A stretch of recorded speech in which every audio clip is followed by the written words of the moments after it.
The Oscars hold the key for being one of Hollywood's most celebrated award shows, featuring an exclusive star-studded night in full swing to ring in the grand occasion. The Academy Awards, voted on by almost 10,000 motion picture arts and science members, have driven endless conversations regarding the film industry for over 9 decades. However, this doesn't equate to every star wanting to be there or even land in a running spot of the race to receive the Golden Award. In the now 95-year timeline of the ceremony's history, some of Hollywood's biggest stars, including Will Smith and Marlon Brando, have failed to show up to accept their awards or nominations, and many more celebrities have even further refused to be there out of protest. A lot of people's views don't necessarily line up with the Academy's, so I can't say this is surprising in the least. Other stars like 2021's Best Actor, Anthony Hopkins, who was the oldest celebrity at the time to win at 83, have bagged numerous Academy Awards but skipped out on attending the ceremony to receive their honor. Now, if you were a celebrity, would you also refuse to attend the Oscars?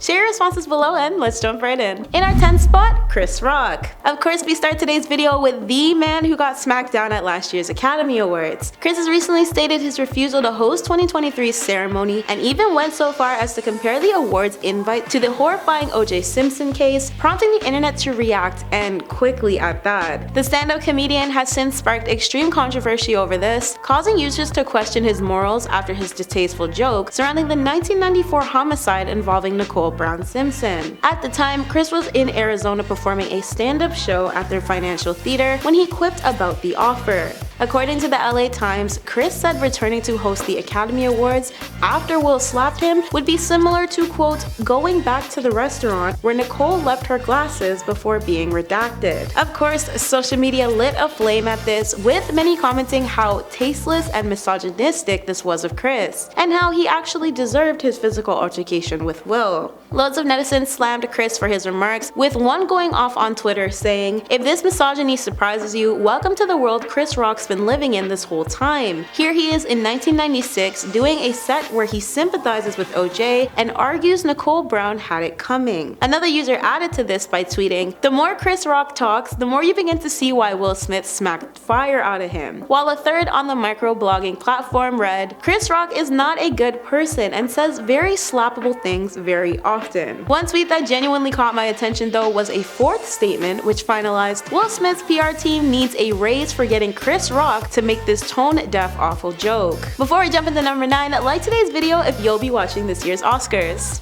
In our 9th spot, Will Smith. Naturally, right after Chris Rock had to be the slapping perpetrator himself. Will has spent over a year now apologizing for his physical behavior, and unlike Salty Rock, now seems to be taking the altercation in stride. Still, this doesn't help Will much when he can't even attend the ceremony, due to his 10-year ban last year because of the worldwide smack. So he's more refused than refusing, but hey, same thing, right? More recently, Will was able to joke lightly about the incident from a TikTok video he duetted from user Sam Rossi. In it, Sam breaks down how our subconscious is responsible for responding to every question we ask it, including ones directed at inanimate objects like money and pens. After she explained this, Will shows his 2021 Best Actor award on screen before looking at it questioningly, opening his mouth at the very end of the video as if he's asking the gold trophy for his answer. In our 8th spot, Viola Davis. Even though she's just dubbed herself as an EGOT actress for her newest win at this year's Grammys, Viola may well not even show up to the 95th celebration of the Oscars due to her Women King snub. Viola marked her icon status in Hollywood by achieving EGOT during 2023's LA Grammy ceremony, which is when an actor wins an Emmy, Grammy, Oscar, and Tony Award in their time. This completion of her collection was from her award for Best Audiobook from her autobiography, Finding Me. For her win, she stated, "I wrote this book to honor 6-year-old Viola. Her life, her joy, her trauma, everything."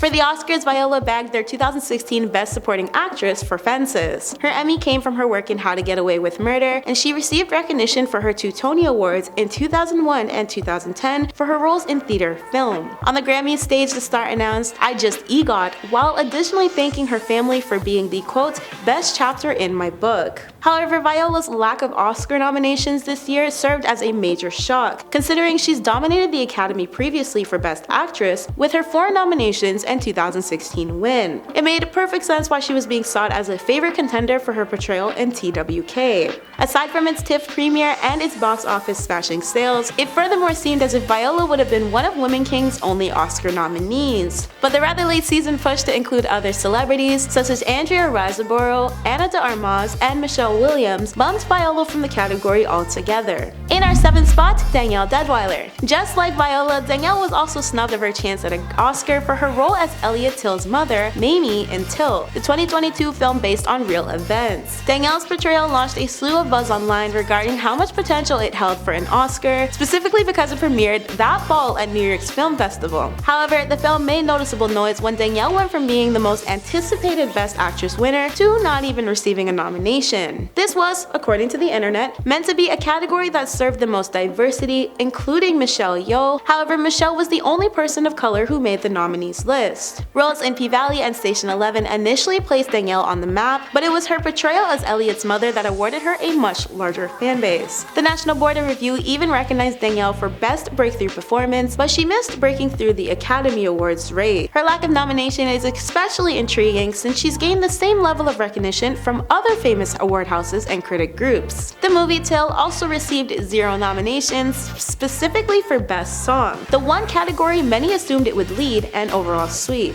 That therefore leaves both Danielle and her starring film shut out from the Oscars. Till's director, Chinone Chukwu, had a much more direct statement about her feelings regarding the film's miss, uploading an Instagram post the day the announcement dropped to refute how the decision was unabashed misogyny towards Black women. In our 6th spot, Megan Fox. See, there's no real statement on whether or not Megan will be showing up at the awards ceremony, but word on the street is that she's refusing to go because her fresh ex, Machine Gun Kelly, will be there. After 3 years of a blooming romance, including a quick engagement, the two stars called it quit amid cheating allegations on MGK's side. After rumors took over social media of Machine Gun Kelly cheating on Megan, the Transformer star had to set the record straight. She stated how absolutely no other person or thing got between her and MGK's relationship, nor caused them to separate. She chalked their breakup to simply not being able to work through their apparent issues since the past Super Bowl weekend. In our 5th spot, women directors. This is another wild guest here, but I'm assuming all the female directors snubbed for this year's Best Director Oscar have absolutely 0 plans of attending the prestigious show. The bunch of women filmmakers include Gina Price Bythewood for The Woman King, Maria Schrader for She Said, Chinone Chukwu for Till, Charlotte Wells for Aftersun, and Sarah Polley for Women Talking.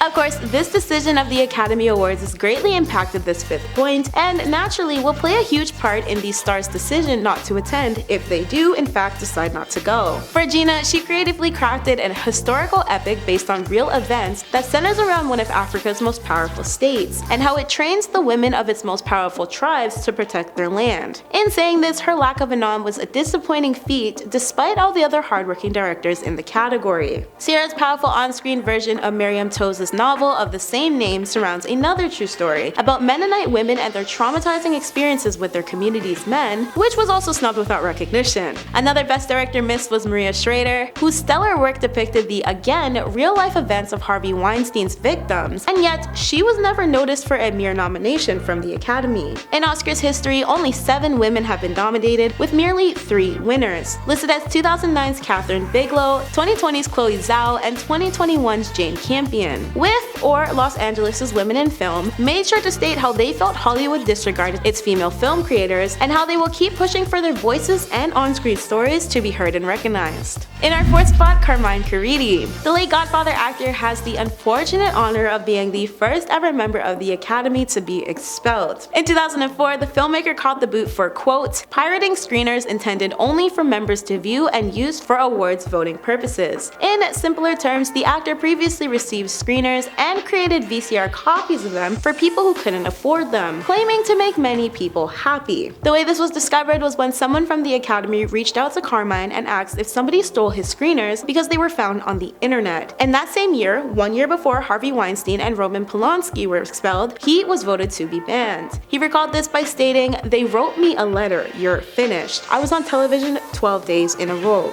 In our 3rd spot, spot, Roman Polanski. Roman managed to get himself booted from the Oscars around the same time Bill Cosby did, under the award house's new conduct code. But many considered this to be dishonest, since his membership lasted another few years despite his allegations of SA. 1977 was the year Roman relocated to France after pleading guilty to inappropriate engagements with a minor. However, even with this, he was still up for multiple Oscar nominations, even bagging a 2003 Best Director win for The Pianist. His removal of the awards was actually because he was ducking from the US authorities rather than being stripped of his awards, making him unable to enter the country without facing legal action at the time. In our second spot, Adam Kimmel. This Capote cinematographer was banned from the Oscars in 2021 due to his offensive history. When word broke wind about his arrest on 2 counts of statutory assault towards minors, he was promptly removed from the Academy's membership for violating their code. According to Variety, Adam has since been disincluded from the elite photographic organization, also known as the American Society of Cinematographers. His name has also been axed from the ASC website, where he used to be listed alongside the additional members. On the list of organizational members, Adam's name is asterisked out, meaning they withdrew his membership. His IMDb page's trivia section details Adam was a member of the ASC from 2008 until his resignation in 2021.